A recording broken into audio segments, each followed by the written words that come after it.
Čau! Girti! Klausies, kā tu izdomāji, kā tu piekriti braukt ar mums, braukt pie mums uz svētkiem Anglijā?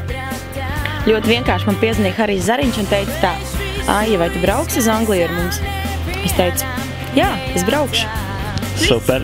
Kā reiz saistībā ar grupu Opus Pro, kad es biju maza meitene, mums vienmēr ar māsu un brāli gribējās, lai mūs ņem līdzi uz Opus Pro koncertiem, bet mūs nekad neņēma. Bet viena Jāņa bija izņēmums, un mūs paņēma līdzi uz koncertu visus bērnus, visus grupas bērnus, tā teikt. Un mēs bijām noskaņojušies nenormālam tusiņam un super ilgai ballēšanai un līgošanai līdz pat rīta gaismai, un tas, manuprāt, mums bija atļauts. Bet tu saproti, kā ir tad, kad tev ļauj negulēt, tad tev tas miegs atnāk nelaikā. Nu, lūk, un ap 12 naktī mēs visi krācām jau kā lielie, tā kā tāds viens mazais kurios no Jāņiem. Gada tā garākā nakts pārvērtās par īsāko, Par īsāko nakti, tieši tā. Par standarta nakti, bērnu standarta nakti.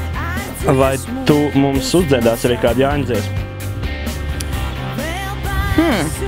Pametu zem tanka. Tu reāli mani pamet... Nē, bet es domāju, ka mēs kaut ko izdomāsim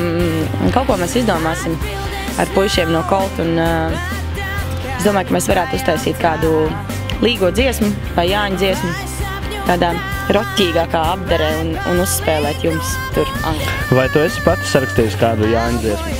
Nē. Vai tu gribētu, lai tu būtu sarakstījis kādu no esošiem Jāņu tītiem? Lai tu būtu tā kā autors un tagad tā kā viss nopelnas saņemts par to? Es domāju, ka man viss vēl ir priekšā. Un tad tu apsolēsi sarakstīt kaut ko tādu, ja? Un pēc 10 vai 20 gadiem mēs tiksimies, un tad es tev izstāstīšu, kādas ir tās sajūtas, jā.